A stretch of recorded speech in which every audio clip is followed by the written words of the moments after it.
Student कक्षा 10 विज्ञान अध्याय नंबर हमारा 13वां चल रहा था। देखो प्यारे विद्यार्थियों, जिसके 8 पार्ट कंप्लीट हो गए हैं, जिसमें हम पाठ्य पुस्तक के जो पाठ्यगत प्रश्न उत्तर बीच बीच वाले क्वेश्चन वो कंप्लीट कर लिए हैं। आज बात करेंगे पाठ्यगत प्रश्न उत्तरों की। सॉरी, पाठ्य पुस्तक के प्रश्न जो अभ्यास प्रश्न उत्तर हैं आपके पीछे की साइड में जो क्वेश्चन आपके अभ्यास प्रश्न उत्तर हैं वो देखेंगे, पाठ के अंत वाले क्वेश्चन है ना। तो आज का जो पहला क्वेश्चन है हमारा वो क्या है, देखें। पाठ्य पुस्तक के प्रश्न उत्तर देखेंगे। इसी वीडियो में सभी क्वेश्चन देखने की कोशिश करने वाले हैं, क्योंकि इस पार्ट के ज़्यादा भी वीडियो बन चुके हैं ना। तो हमारा जो पहला क्वेश्चन है आज का वो क्या है, देखो प्यारे विद्यार्थियों, क्वेश्चन नोट करते जाएंगे। कई बार मैं क्वेश्चन को बोलूँगा, आपको लिखाऊंगा नहीं है ना, क्योंकि जल्दी आप क्वेश्चन को लिख लेंगे। तो आज का जो पहला क्वेश्चन हमारा, क्वेश्चन फर्स्ट, वो क्या है, देखो। पहला क्वेश्चन है कि निम्नलिखित में से निम्नलिखित में कौन किसी लंबे विद्युत धारावाही तार के निकट चुंबकीय क्षेत्र का सही वर्णन करेगा। तो प्यारे विद्यार्थी, इसमें 4 ऑप्शन दे रखे हैं। क्या ऑप्शन दे रखे हैं? 4 ऑप्शन कि निम्नलिखित में, क्वेश्चन लिख लें कि निम्नलिखित में से कौन किसी लंबे विद्युत धारावाही तार के निकट चुंबकीय क्षेत्र का सही वर्णन करता है। तो इसका ऑप्शन आपको किताब में 4 ऑप्शन दे रखे हैं। पहला ऑप्शन है कि चुंबकीय क्षेत्र की क्षेत्र रेखाएं तार के लंबवत होती हैं, चुंबकीय क्षेत्र की क्षेत्र रेखाएं तार के समांतर होती हैं, और चुंबकीय क्षेत्र की क्षेत्र रेखाएं अरेखीय होती हैं जिनका उद्भव तार से होता है, और चुंबकीय क्षेत्र की सकेंद्रीय क्षेत्र रेखाओं का केंद्र तारे के होता है ना। तो इसका आंसर होगा ए, चुंबकीय क्षेत्र की सकेंद्रीय क्षेत्र रेखाओं का केंद्र क्षेत्र रेखाएं तार होता है ना। उत्तर इसमें लिखेंगे चुंबकीय क्षेत्र की सकेंद्रीय क्षेत्र रेखाओं का केंद्र तार होता है। डी ऑप्शन इसका आएगा ना, डी ऑप्शन आंसर आएगा इसका कि चुंबकीय, क्वेश्चन तो आप नोट कर लेंगे ना। चुंबकीय क्षेत्र की सकेंद्रीय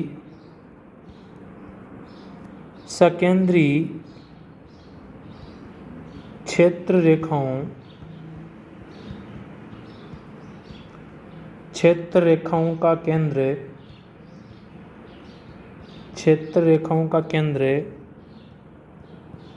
तार होता है। ये आंसर हो जाएगा इसका। क्वेश्चन नंबर 2, इसके भी ऑप्शन वाले क्वेश्चन है। देखो क्वेश्चन क्या कह रहा है। क्वेश्चन दूसरा है कि विद्युत चुंबकीय प्रेरण की परिघटना, विद्युत चुंबकीय प्रेरण की जो परिघटना है वो कौन सी होती है। तो इसमें 4 ऑप्शन दे रखा है। पहला ऑप्शन है कि किसी वस्तु को आवेशित करने की प्रक्रिया है, किसी कुंडली में विद्युत धारा प्रवाहित होने के कारण चुंबकीय क्षेत्र उत्पन्न करने की प्रक्रिया है, और सी है कुंडली तथा चुंबक के बीच आपेक्षिक गति के कारण कुंडली में प्रेरित विद्युत धारा का उत्पन्न करना, और किसी विद्युत मोटर की कुंडली को घूर्णन कराने की प्रक्रिया है। तो इसका आंसर हो जाएगा कुंडली तथा चुंबक के बीच आपेक्षिक गति के कारण कुंडली में प्रेरित विद्युत धारा उत्पन्न करना। ठीक है, तो कुंडली तथा चुंबक के बीच आपेक्षिक गति के कारण कुंडली में प्रेरित विद्युत धारा उत्पन्न करना, इसका क्या हो जाएगा, आंसर हो जाएगा। तो इसका आंसर आपका सी होगा। सी आंसर होगा कि कुंडली तथा चुंबक के बीच आपेक्षिक गति के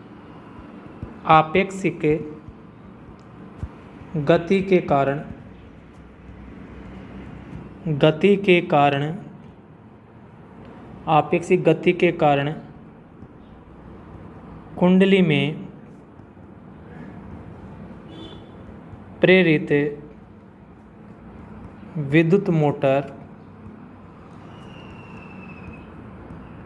विद्युत मोटर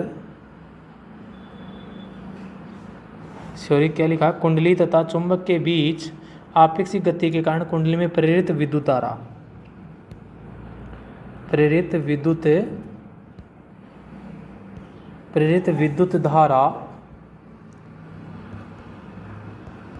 धारा उत्पन्न करना है। ये काम होता है विद्युत चुंबकीय प्रेरण की परिघटना का। ठीक है, तो अगला क्वेश्चन हमारा तीसरा है, ये भी ऑप्शन वाला क्वेश्चन है। आपको दे रहा है कि विद्युत धारा, तीसरा क्वेश्चन है, विद्युत धारा उत्पन्न करने की युक्ति को कहते हैं। विद्युत धारा उत्पन्न करने वाली युक्ति को क्या कहते हैं? तो विद्युत धारा उत्पन्न करने वाली युक्ति को कहते हैं जनित्र। क्या कहते हैं प्यारे विद्यार्थियों? जनित्र कहते हैं। तो आंसर इसका हो जाएगा जनित्र। क्या हो जाएगा? जनित्र हो जाएगा ना। तो तीसरा का आंसर लिखेंगे ए ऑप्शन हो जाएगा इसका जनित्र। कौन सा ऑप्शन हो जाएगा? ए ऑप्शन हो जाएगा जनित्र, है ना। इसके बाद चौथा जो क्वेश्चन हमारा, क्वेश्चन नंबर 4, क्वेश्चन 4 है कि किसी एसी जनित्र तथा डीसी जनित्र में एक मूलभूत अंतर क्या है? किसी एसी जनित्र तथा डीसी जनित्र में एक मूलभूत अंतर ये है कि, अब एसी जनित्र और डीसी जनित्र में एक मूलभूत अंतर ये है कि आपको अंतर क्या है, अंतर क्या है ये बताना है। तो देखो प्यारे विद्यार्थियों, एक एसी जनित्र तथा डीसी जनित्र में एक मूलभूत अंतर ये होता है कि एसी जनित्र में सर्दी वलय होते हैं, जबकि डीसी जनित्र में दृक परिवर्तन होता है ना। तो सर्दी वलय होते हैं जबकि डीसी जनित्र में दृक परिवर्तन होता है। ये ऑप्शन आ जाएगा इसमें डी। कौन सा ऑप्शन आएगा प्यारे विद्यार्थी? इसमें ऑप्शन आएगा डी वाला। तो चौथा क्वेश्चन में डी वाला ऑप्शन आएगा कि एसी जनित्र में सर्पी वलय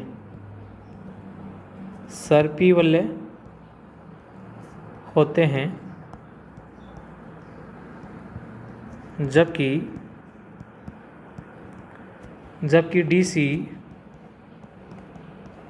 जबकि डीसी जनित्र में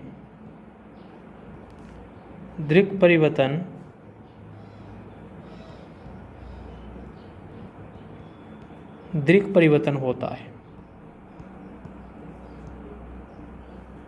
ये चौथा क्वेश्चन हो जाएगा।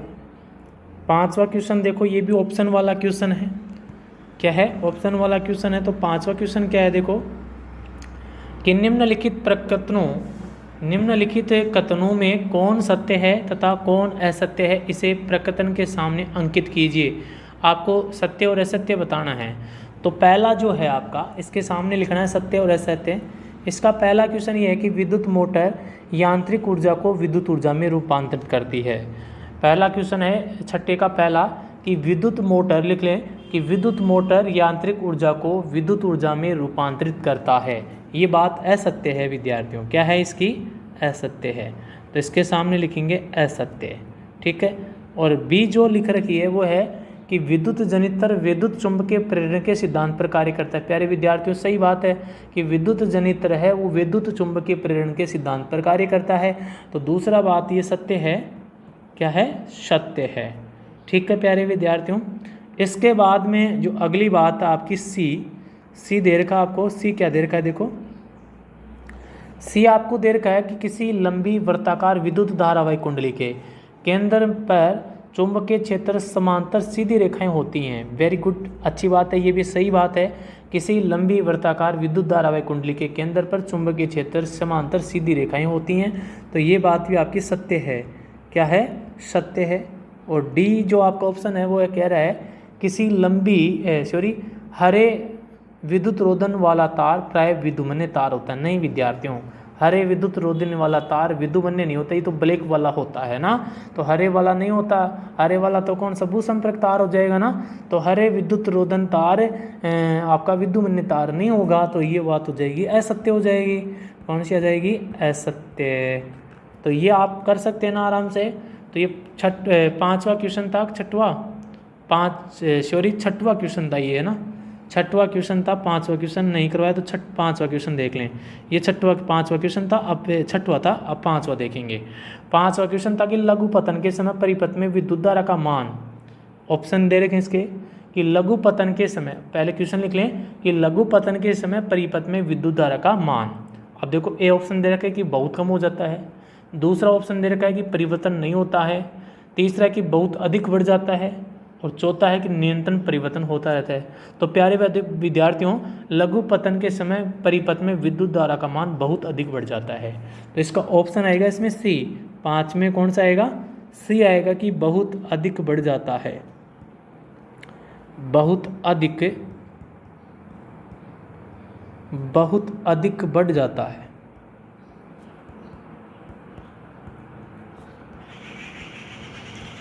बहुत अधिक बढ़ जाता है ना।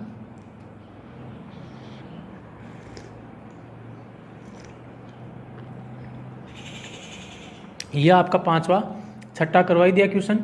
अब सातवें क्वेश्चन की बात करेंगे। सातवां क्वेश्चन देखो प्यारे विद्यार्थियों, सातवां क्वेश्चन ये है, क्वेश्चन लिख लें आप कि चुंबकीय क्षेत्र को उत्पन्न करने के दो तरीकों की सूची बनाइए। चुंबकीय क्षेत्र को उत्पन्न करने के दो तरीकों की सूची बनानी है आपको। चुंबकीय क्षेत्र को उत्पन्न करने के दो तरीकों की क्या बतानी है, सूची। तो चुंबकीय क्षेत्र को उत्पन्न करने वाले दो तरीकों की सूची बनाइए। पहला तरीका, पहला लिखेंगे आप, आंसर लिखेंगे इसका सातवें का। पहला है कि किसी चुंबक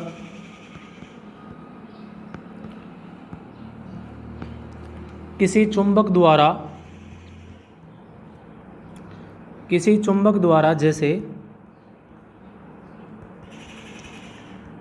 जैसे छड़ चुंबक, नाल चुंबक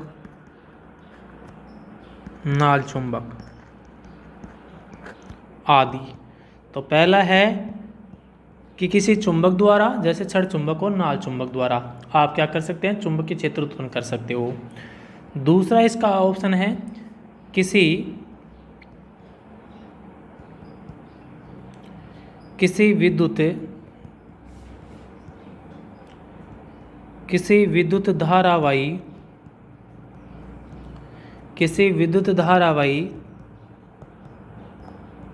सीधे चालक तार द्वारा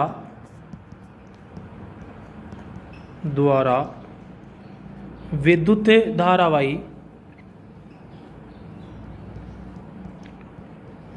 धारावाही पास द्वारा। ठीक है, तो ये दोनों कारण हैं विद्युत चुंबकीय क्षेत्र को उत्पन्न करने के दो तरीके। सूची बनाइए क्वेश्चन था, तो चुंबकीय क्षेत्र को उत्पन्न करने के दोनों तरीके मैंने आपको लिखा दिया है ना। तो ये सातवां क्वेश्चन आपका कंप्लीट हो गया है। अब बात करेंगे आठवें क्वेश्चन की। किसकी बात करेंगे, आठवें क्वेश्चन की बात करेंगे।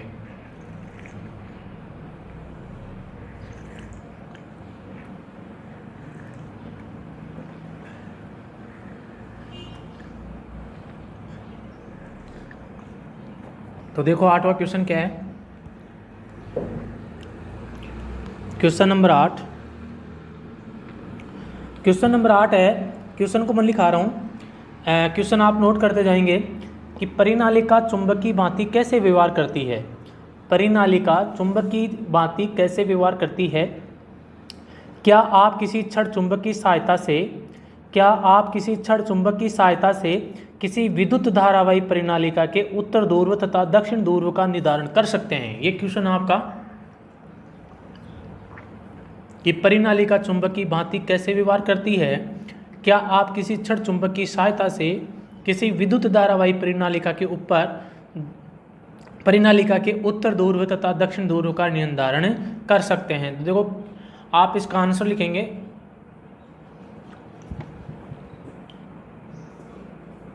आंसर क्या हो जाएगा। देखो प्यारे विद्यार्थियों, आठवें क्वेश्चन का उत्तर लिखेंगे इसका ना। देखो उत्तर क्या है कि पास पास लिपटे विद्युत रोधी तांबे के तार की बेलन की आकृति की अनेक फेरों वाली कुंडली को परिनालिका कहते हैं। ये तो परिनालिका की परिभाषा लिखाई थी, परिनालिका जब पढ़ाया था तो आपको इस क्वेश्चन का आंसर भी वहाँ भी लिखाया था, अगर आपको याद है तो इस क्वेश्चन का आंसर मैं बोल ही देता हूँ आपको, आप कंटिन्यूस को लिखते जाएंगे ना कि पास क्वेश्चन को लिखते जाएंगे आंसर कि पास लिपटे विद्युत रोधी तांबे के तार की बेलन की आकृति की अनेक फेरों वाली कुंडली को परिनालिका कहते हैं। ठीक है यहाँ तक। जब इस परिनालिका से विद्युत धारा प्रवाहित की जाती है तो इसमें छड़ चुंबक की तरह ही चुंबकीय क्षेत्र रेखाओं का पैटर्न बनता है। तो इसमें छड़ चुंबक की तरह ही चुंबकीय क्षेत्र रेखाओं का पैटर्न बनता है। जिसका एक सिरा n ध्रुव तथा दूसरा सिरा s ध्रुव की भांति व्यवहार करता है और परिनालिका के अंदर क्षेत्र रेखाएं समांतर सरल रेखाओं की भांति होती हैं। परिनालिका के अंदर क्षेत्र रेखाएं समांतर सरल रेखाओं की भांति होती है, जो ये दर्शाता है कि परिनालिका के भीतर एक समान चुंबकीय क्षेत्र है। हाँ, हम किसी विद्युत धारावाही परिनालिका के उत्तर ध्रुव तथा दक्षिण ध्रुव का निर्धारण छड़ चुंबक की सहायता से कर सकते हैं। किसकी सहायता से कर सकते हैं? छड़ चुंबक की सहायता से कर सकते हैं। इसके लिए किसी ज्ञात n ध्रुव वाले छड़ चुंबक को परिनालिका के एक सिरे के पास लाते हैं।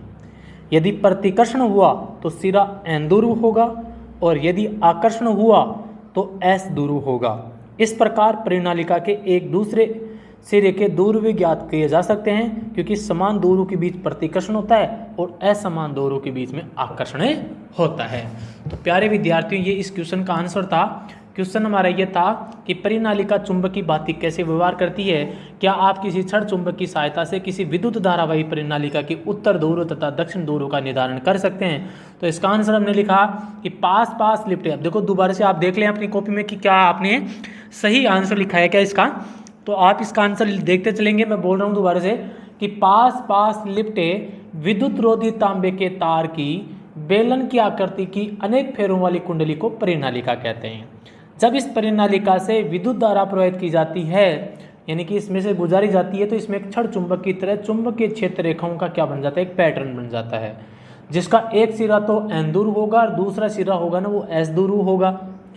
परिनालिका के अंदर क्षेत्र रेखाएं समांतर सरल रेखाओं की भांति होती हैं, जो ये दर्शाती हैं कि परिनालिका के भीतर एक समान चुंबकीय क्षेत्र होता है। अब ये क्वेश्चन कह रहा है कि क्या आप इस छड़ चुंबक की सहायता से ये बता सकते हैं कि इसका उत्तरी ध्रुव कौन सा होगा और दक्षिण ध्रुव क्या होगा? तो हाँ, हम किसी विद्युत धारावाही परिनालिका के उत्तर ध्रुव और दक्षिण ध्रुव का निर्धारण छड़ चुंबक की सहायता से कर सकते हैं। इसके लिए किसी ज्ञात n ध्रुव वाले छड़ चुंबक को परिनालिका के पास मिलाएंगे। यदि प्रतिकर्षण हुआ तो सिरा n ध्रुव होगा और यदि आकर्षण हुआ तो s ध्रुव होगा। इस प्रकार हम इनके क्या कर सकते हैं? ध्रुव को ज्ञात कर सकते हैं। तो ये इस क्वेश्चन का क्या हो जाएगा प्यारे विद्यार्थियों? आंसर हो जाएगा। तो ये क्वेश्चन 8वां था। इसके बाद हम बात करेंगे क्वेश्चन नंबर 9 की। किसकी बात करेंगे? क्वेश्चन नंबर 9 की। और क्वेश्चन नंबर 9 है कि किसी चुंबकीय क्षेत्र में स्थित विद्युत धारावाही चालक पर आरोपित बल कब अधिकतम होता है? तो इसका आंसर देखेंगे। क्वेश्चन ये है कि किसी चुंबकीय क्षेत्र में स्थित विद्युत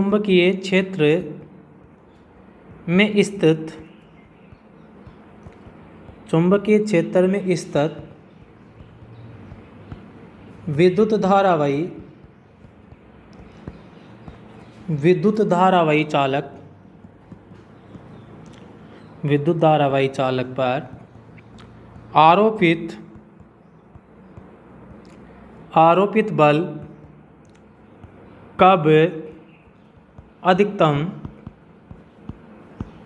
आरोपित बल कब अधिकतम होता है? तो किसी चुंबकीय क्षेत्र में स्थित विद्युत धारावाही चालक पर आरोपित बल कब अधिकतम होता है, इसकी बात करेंगे प्यारे विद्यार्थियों। तो उत्तर जानेंगे इसका कि उत्तर क्या है। देखो उत्तर लिख लेंगे कि फ्लेमिंग के वाम हस्त नियम के अनुसार किसी चुंबकीय क्षेत्र में स्थित विद्युत धारावाही चालक पर आरोपित बल अधिकतम होता है जब चालक को चुंबकीय क्षेत्र के लंबवत रखा जाता है, अर्थात विद्युत धारा की दिशा तथा चुंबकीय क्षेत्र की दिशा परस्पर लंबवत हो। तो इसका आंसर लिखेंगे जब, डायरेक्ट लिखा देता हूं कि जब विद्युत धारा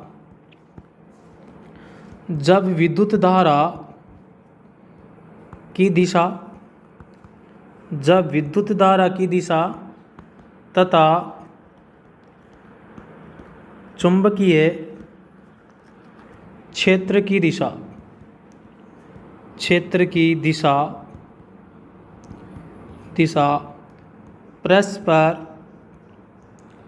परस्पर लंबवत हो। ठीक है। किसी चुंबकीय क्षेत्र में स्थित विद्युत धारावाही चालक पर आरोपित बल कब अधिकतम होता है? तो इसका आंसर हो जाएगा कि जब विद्युत धारा की दिशा तथा चुंबकीय क्षेत्र की दिशा परस्पर लंबवत होती हैं। तो चुंबकीय क्षेत्र में स्थित विद्युत धारावाही चालक पर आरोपित बल अधिकतम होगा। ठीक है प्यारे विद्यार्थियों, तो ये 9वां क्वेश्चन था। आगे बात करेंगे क्वेश्चन नंबर 10वें की। क्वेश्चन नंबर किसकी बात करेंगे? 10वें की। देखो 10वां क्वेश्चन है, आप क्वेश्चन को नोट करेंगे। देखो क्वेश्चन ये कह रहा है, देखो क्वेश्चन नोट करते जाएंगे कि मान लीजिए आप किसी चैम्बर में, चैम्बर का मतलब जानते हो क्या, जिसे हमारा जो ऑफिस है, विद्यालय का ऑफिस देखा है ना आपने, तो इसमें देखो 3 चैम्बर बने हुए हैं ना, तो इसको बोलते हैं चैम्बर, है ना। मान लीजिए कि आप किसी चैम्बर में अपनी पीठ को किसी दीवार से लगाकर बैठे हैं। आप चैम्बर में अपनी पीठ को किसी दीवार से लगाकर बैठे हैं। कोई इलेक्ट्रॉनिक पुंज आपके पीछे की दीवार से सामने वाली दीवार की ओर क्षैतिजन गमन करते हुए किसी प्रबल चुंबकीय क्षेत्र द्वारा आपके दाईं ओर विक्षेपित हो जाता है, तो चुंबकीय क्षेत्र की दिशा क्या होगी?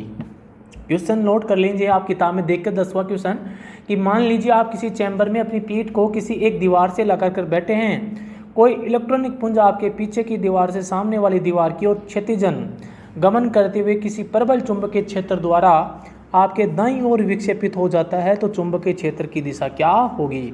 अब विद्यार्थी इसकी चुंबकीय क्षेत्र की दिशा फ्लेमिंग के वामहस्त नियम द्वारा ज्ञात करेंगे। और चुंबकीय क्षेत्र की दिशा है ना ऊर्ध्वाधर नीचे होगी। कहाँ होगी? ऊर्ध्वाधर नीचे की ओर होगी। तो इसका लिए एक मैं डायग्राम से आपको समझाने की कोशिश करूंगा। इसका डायग्राम बना रहा हूँ ना। देखो 10वां क्वेश्चन का आंसर देखेंगे, एक डायग्राम बनाएंगे हम इसका।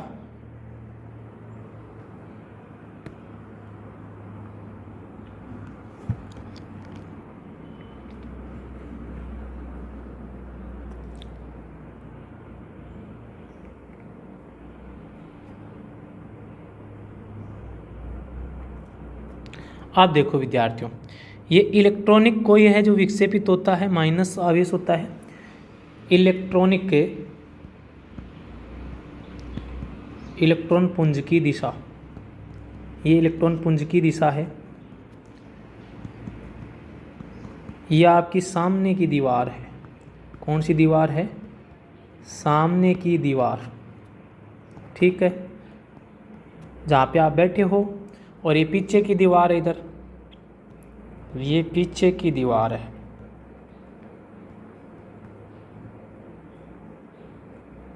ठीक है प्यारे विद्यार्थियों, आप बैठे हो तो इसकी दिशा हो जाएगी विक्षेपित इलेक्ट्रॉन। जो इलेक्ट्रॉनिक जाएगा आपका टकरा के, वो ऐसे जाएगा, ये आ जाएगी विक्षेपित इलेक्ट्रॉन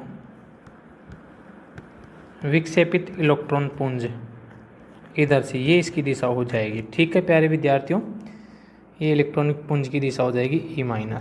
ठीक है, ऐसे जाएगा। तो इसमें आप लिख लेंगे कि फ्लेमिंग के वाम हस्त नियम के अनुसार,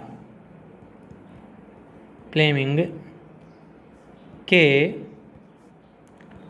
वाम हस्त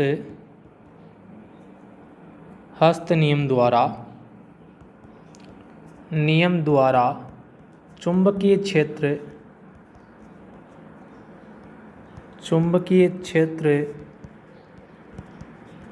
की दिशा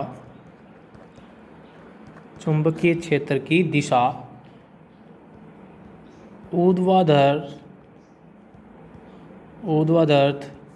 नीचे होगी। ये इसका आंसर हो जाएगा। ठीक है प्यारे विद्यार्थियों, तो ये 10वां क्वेश्चन था आपका। कौन सा क्वेश्चन था? 10वां क्वेश्चन था। ठीक है प्यारे विद्यार्थियों, 11वां क्वेश्चन आप देखते हैं, ये से देखेंगे कि सर ये तो क्वेश्चन आप में हमारे को मिल जाएगा, क्योंकि मैंने ऐसा टॉपिक डाल के, हेडिंग डाल के आपको नोट्स में लिखा दिया है। जो आपका 11वां क्वेश्चन है वो ये है कि विद्युत मोटर का, मैंने बताया था ना आपको जब लास्ट टॉपिक पढ़ाया था आपको, पार्ट नंबर 6 के अंदर आपको लास्ट टॉपिक पढ़ाया था नोट्स में, विद्युत मोटर का नामांचित्र बनाइए, इसका सिद्धांत क्या है, इसकी कार्यविधि बताइए, इसकी बनावट बताइए, है ना। तो ये सब आपको वहाँ पे लिखाया था। विद्युत मोटर का नामांचित्र आरेख कीजिए, इस सिद्धांत तथा कार्यविधि स्पष्ट कीजिए, और विद्युत मोटर में विविध बल्ले का क्या महत्व है। तो ये क्वेश्चन आप आराम से कर सकते। देखो सिद्धांत मैंने लिखा दिया था, विद्युत मोटर का सिद्धांत लिखा दिया था, है ना। किसी धारावाही चालक को किसी चुंबकीय क्षेत्र के लंबवत दिशा में रखने पर चालक यांत्रिक बल का अनुभव करता है। इस बल के कारण बल की दिशा में घूर्णन करता है और विद्युत धारावाही चालक में आरोपित बल की दिशा फ्लेमिंग के वामहस्त नियम से ज्ञात कर ली जाती है। कार्यविधि इसकी लिखेंगे, बनावट लिखेंगे, आप लिखाई थी ना। और विभक्त वलय होता है, उसका क्या कार्य होता है, तो ये पाठ्यगत प्रश्न उत्तर में भी आया कि विभक्त वलय का क्या काम होता है। तो इस क्वेश्चन को आप अच्छी तरह से कर सकते हो प्यारे विद्यार्थियों। तो 11वां क्वेश्चन तो आपको बताने की जरूरत ही नहीं है, 11वां क्वेश्चन आपको नोट्स में मिल जाएगा। तो वो का वो क्वेश्चन जो 5 नंबर का मैंने बताया था ना, वो का वो उतार देंगे। क्वेश्चन है कि विद्युत मोटर का नामांकित बनाइए, तो विद्युत मोटर का आपको नामांकित बनाए। 2 आपने स्थायी चुंबक लिए थे ना एन और एस, 2 चुंबक बनाए थे, उनके बीच में एक आपको विभक्त वलय पी और Q A B C D के आपकी क्या ली थी, छड़ चुंबक ली थी नाल, है ना। ब्रुश लिए थे आपने 2 और 2 वलय ली थी पी और क्यू, और एक्स और वाई आपने क्या ब्रुश लिए थे ना। तो ऐसे आप इसका चित्र बना देंगे, इसकी बनावट बता देंगे, इसकी कार्यविधि बता देंगे, इसका सिद्धांत बता देंगे। तो आराम से ये आपको नोट्स में लिखा दिया था ना। तो ये आप क्वेश्चन का 11वां का आंसर आप कर लेंगे। तो 11वां क्वेश्चन आपको नोट्स की कॉपी मिल जाएगा, नोट्स कॉपी है ना, नोट्स पुस्तक, नोट पुस्तक में आपको देखना है ये क्वेश्चन है ना। अब क्वेश्चन नंबर 12वां देखो। 12वां क्वेश्चन क्या है, देखो प्यारे विद्यार्थियों, ऐसी कुछ युक्तियों के नाम लिखें जिनसे विद्युत मोटर उपयोग किए जाते हैं। तो प्यारे विद्यार्थियों अच्छा क्वेश्चन है, देखो ऐसे क्वेश्चन कई बार पूछ लेता है। तो क्वेश्चन लिखेंगे कि ऐसी कुछ युक्तियों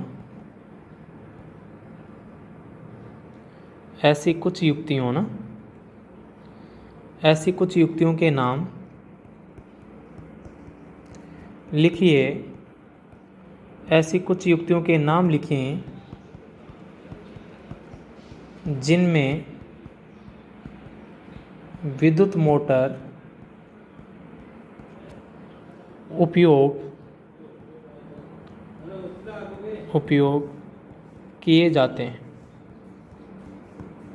ऐसी कुछ युक्तियों के नाम लिखें, ऐसी कुछ युक्तियों के नाम लिखें जिनमें विद्युत मोटर उपयोग किए जाते हैं। ठीक है, तो प्यारे विद्यार्थियों इसका आंसर क्या हो जाएगा, देखो आंसर क्या है कि विद्युत मोटर एक ऐसी युक्ति है जिसमें विद्युत ऊर्जा का यांत्रिक ऊर्जा में रूपांतरण होता है। ठीक है, तो विद्युत मोटर एक ऐसी युक्ति है जिसमें विद्युत ऊर्जा का यांत्रिक ऊर्जा में रूपांतरण, इसके कुछ उदाहरण हैं। तो आंसर लिखेंगे कि विद्युत मोटर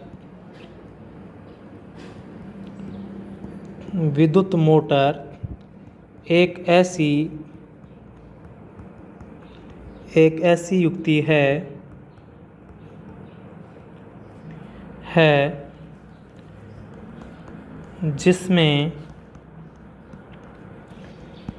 जिसमें विद्युत ऊर्जा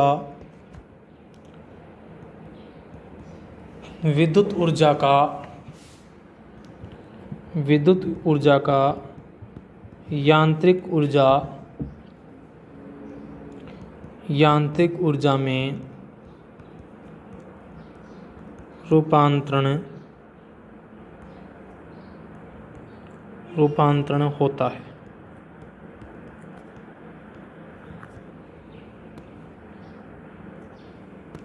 रूपांतरण होता है। इसके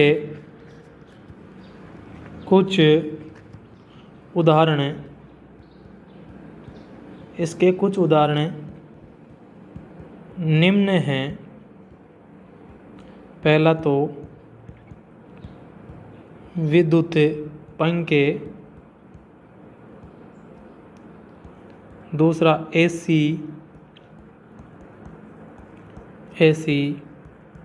वॉशिंग मशीन, कूलर, कंप्यूटर,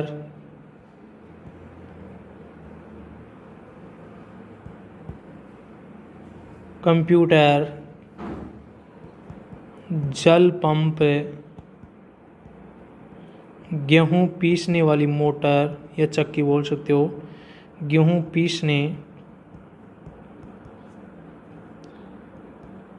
पीसने वाली चक्की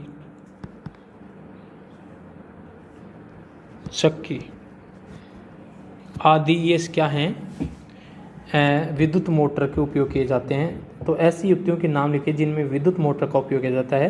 तो पंखा हुआ, विद्युत पंखा, AC, washing machine, cooler, computer, जल पंप, गेहूँ पीसने वाली चक्की, ये सब क्या हैं, विद्युत मोटर पर आधारित होती हैं, विद्युत मोटर के उपयोग की जाती हैं ना। तो ये 12वां क्वेश्चन था। अगला जो क्वेश्चन हमारा 13वां, तो अगला जो क्वेश्चन हमारा 13वां वो क्या है। अगला क्वेश्चन ये है कि कोई विद्युत रोधी तांबे के तार की कुंडली किसी गैल्वेनोमीटर से संयोजित है। तो क्या होगा यदि कोई छड़ चुंबक कुंडली में धकेला जाएगा और कुंडली के भीतर में बाहर रखा जाता है और कुंडली के भीतर इस तरह रखा जाता है ना। तो इसका आंसर देखेंगे, पहले क्वेश्चन लिख लें आप इसका। 13वां क्वेश्चन ये है कि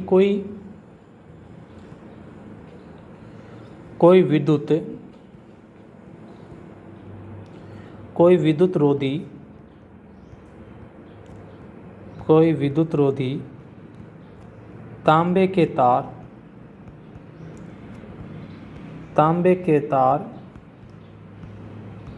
कुंडली, तांबे के तार की कुंडली किसी गैल्वेनोमीटर से संयोजित है। क्या होगा यदि कोई छड़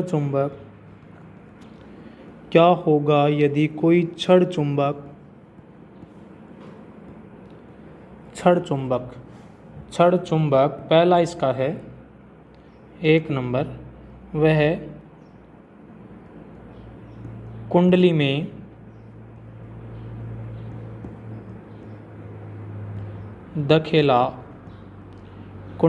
धकेला जाता है।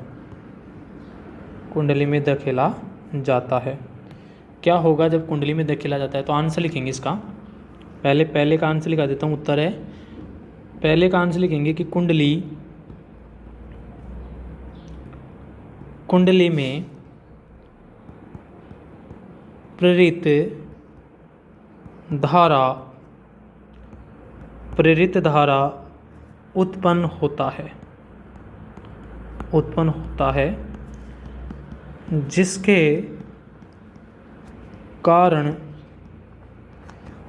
कारण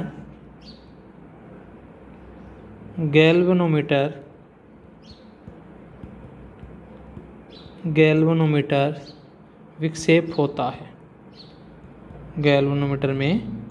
विक्षेप होता है।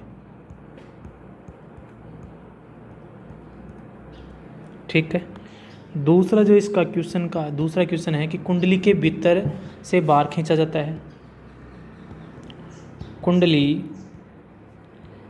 के भीतर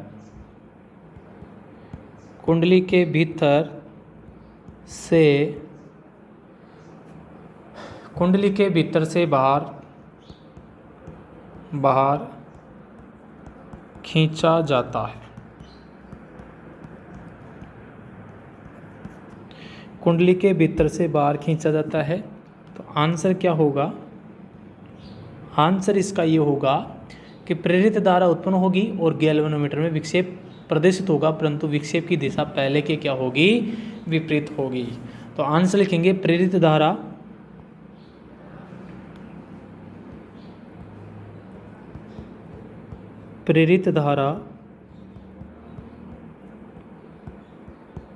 उत्पन्न होगी और गैल्वेनोमीटर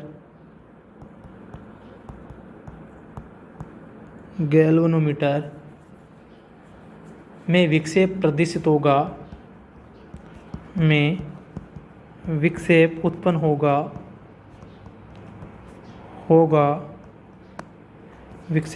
होगा, परंतु विक्षेप की दिशा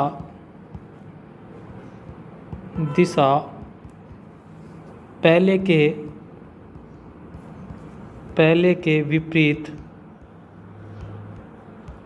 पहले के विपरीत होगी। पहले के क्या होगी? विपरीत होगी। अब इसका तीसरा क्वेश्चन और है, 3 क्वेश्चन थे इसमें। तो तीसरा इसका क्वेश्चन ये है कि कुंडली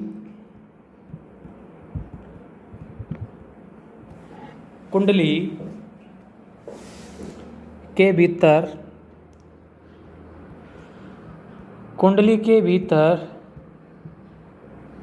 स्तर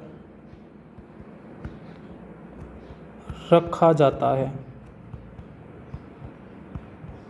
कुंडली के भीतर स्तर रखा जाता है। तो देखो प्यारे विद्यार्थियों, जब कुंडली के भीतर स्तर रखा जाता है तो क्या आंसर होगा?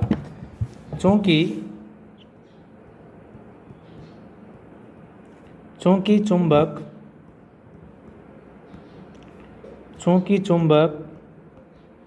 स्थिर है, इसलिए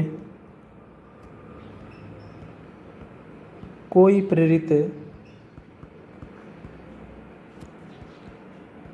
प्रेरित धारा उत्पन्न नहीं होगी। अतः गैल्वेनोमीटर में कोई विक्षेप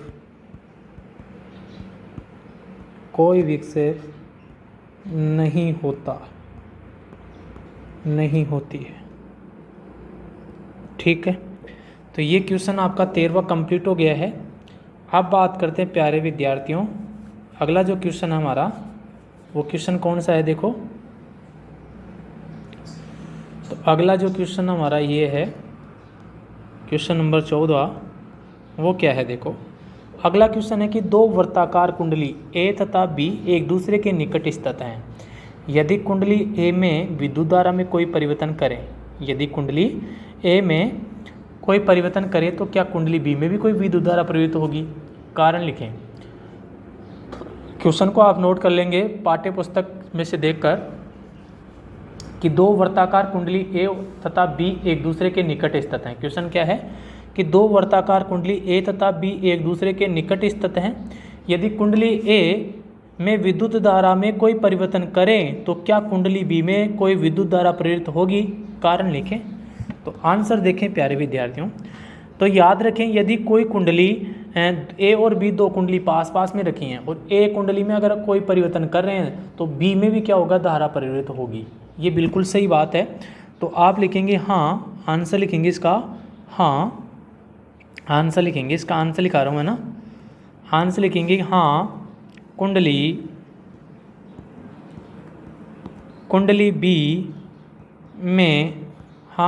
बी में विद्युत धारा प्रेरित होगी। हाँ, कुंडली बी में विद्युत धारा प्रेरित होगी। जब कुंडली ए में प्रवाहित धारा विद्युत धारा में परिवर्तन होता है तो इसके चुंबकीय क्षेत्र में परिवर्तन होता है। चूंकि कुंडली बी ए के निकट है तो इसलिए कुंडली बी के चारों ओर भी चुंबकीय क्षेत्र रेखा में परिवर्तन होगा, जिसके कारण कुंडली बी में क्या हो जाएगा? प्रेरित धारा उत्पन्न होगी। तो इसका कारण भी लिख लीजिए। लिखो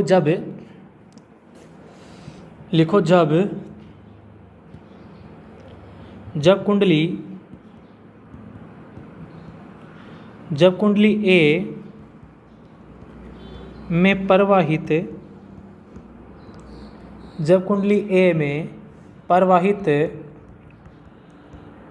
प्रवाहित विद्युत धारा में परिवर्तन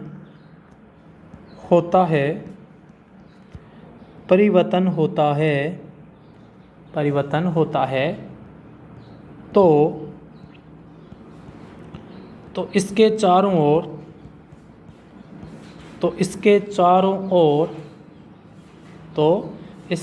चुंबकीय परिवर्तन करते हैं तो इसके चुंबकीय क्षेत्र में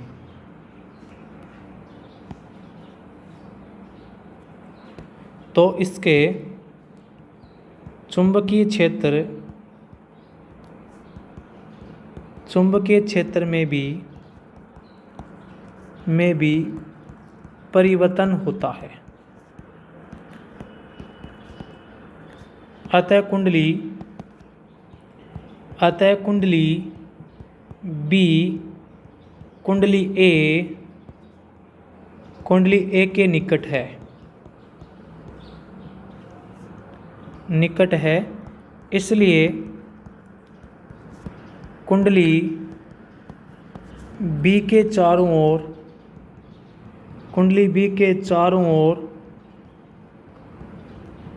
ओर चुंबकीय क्षेत्र रेखाएं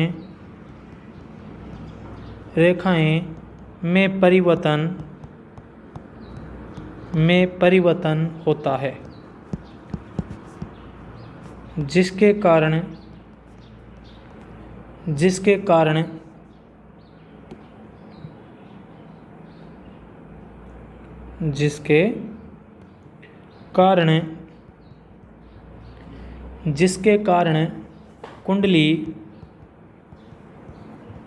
कुंडली बी में भी प्रेरित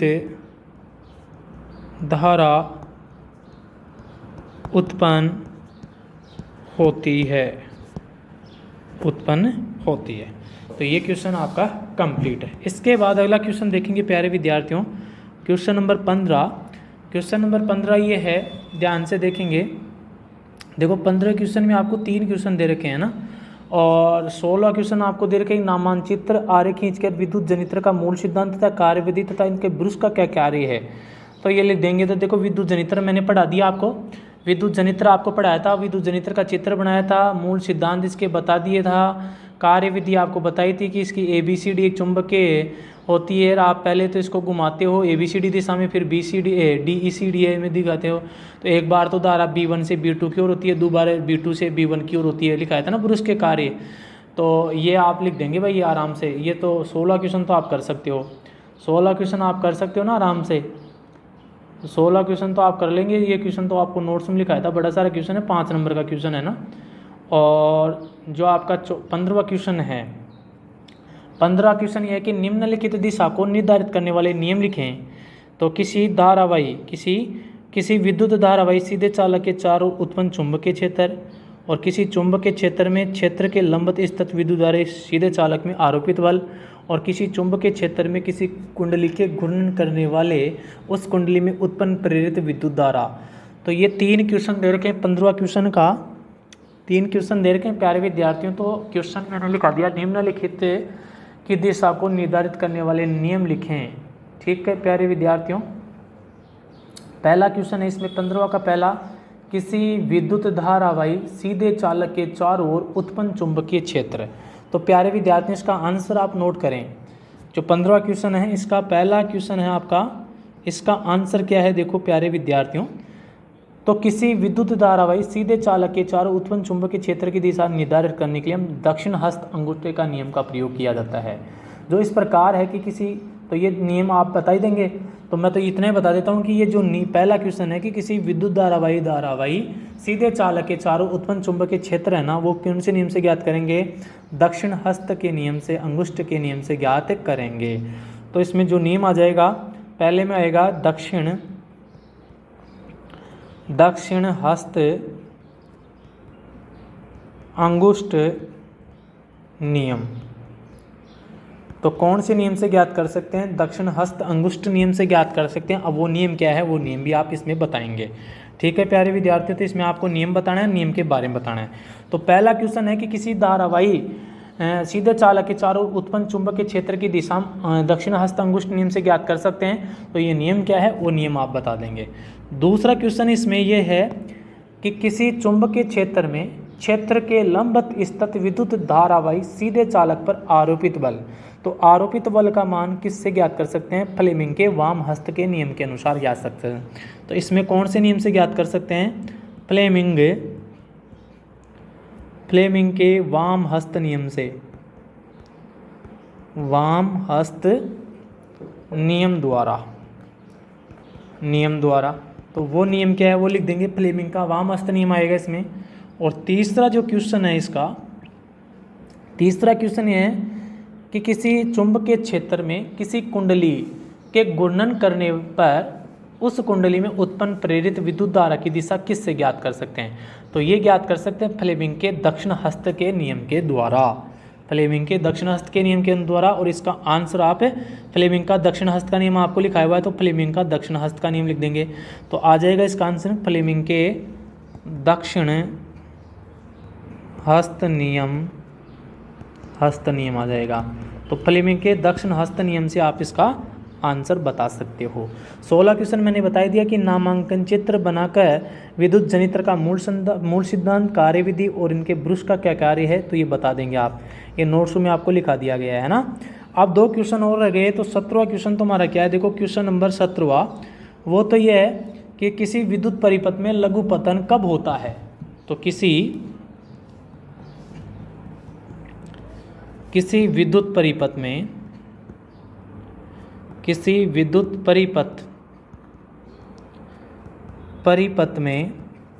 लघु पतन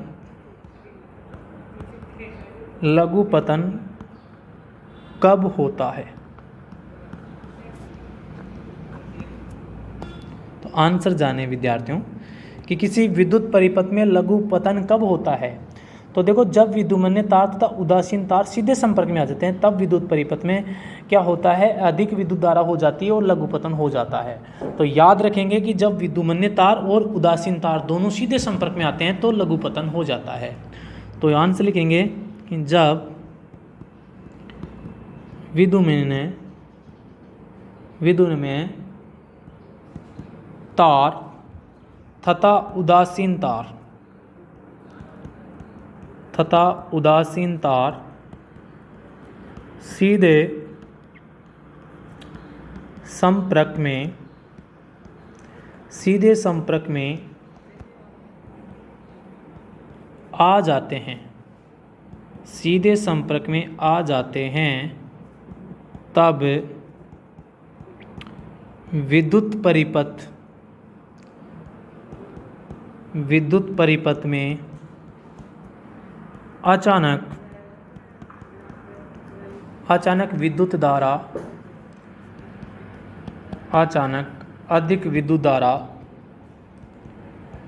अधिक विद्युत धारा हो जाती है और लघु पतन हो जाता है। ठीक है। जब विद्युमन्य तार और उदासीन तार सीधे संपर्क में आते हैं तो विद्युत परिपथ में अचानक विद्युत धारा बढ़ जाती है और लघु पतन क्या हो जाता है। अब लास्ट क्वेश्चन देखेंगे।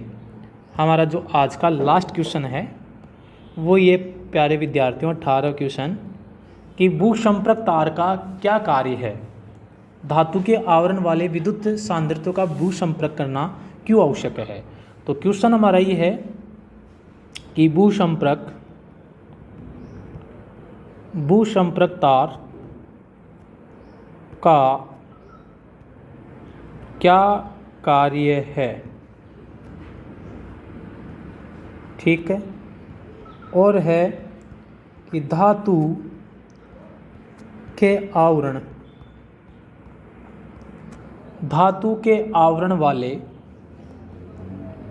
आवरण वाले विद्युत सांद्रितों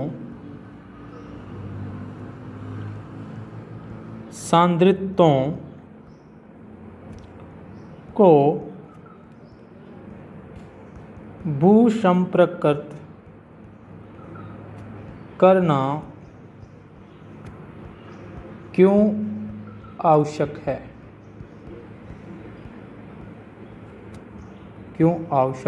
है? आंसर लिखेंगे। आंसर इसका ये हो जाएगा कि भूसंपर्क तार किसी विद्युत परिपथ में उपाय के रूप में प्रयुक्त होते हैं। तो इसका आंसर मैं लिखा देता हूँ, लिखते चलेंगे कि भूसंपर्क भूसंपर्क तार, भूसंपर्क तार किसी विद्युत परिपथ में सुरक्षा उपाय के रूप में प्रयुक्त होते हैं। खासकर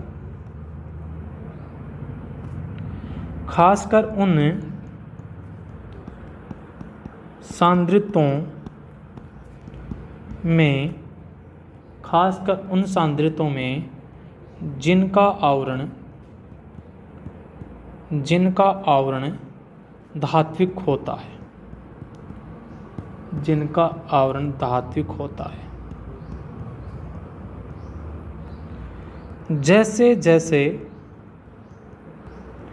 जैसे विद्युत इस्त्री, टोस्टर, मेज का पंखा,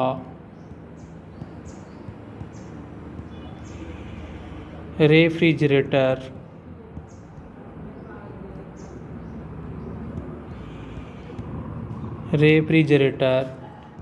कूलर, गीजर आदि।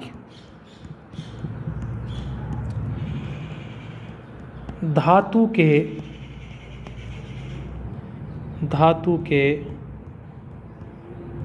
आवरणों से संयोजित भूसंपर्क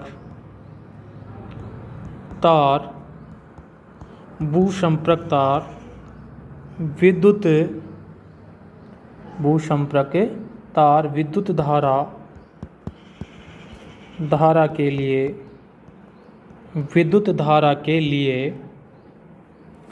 धारा के लिए अल्प प्रतिरोध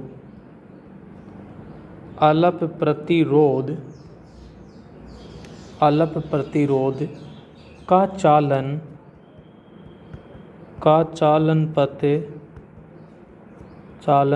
पथ प्रस्तुत करता है। इससे यह सुनिश्चित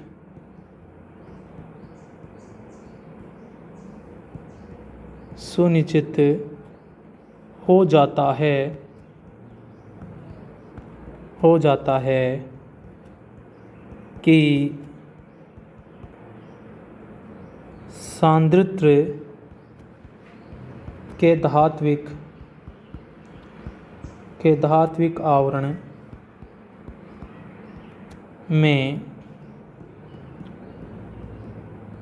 में विद्युत धारा का कोई क्षरण होने पर उस सांद्रित्र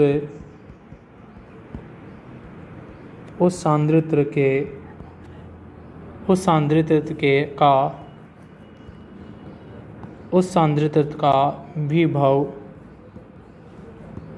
विभव क्षेत्र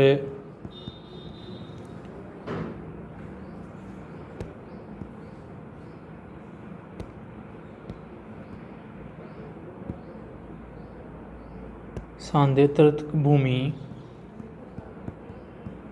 भूमि के विभव के बराबर हो जाएगा। फलस्वरूप इस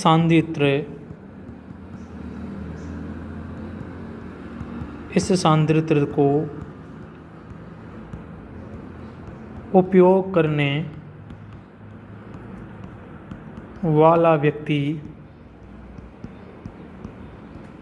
व्यक्ति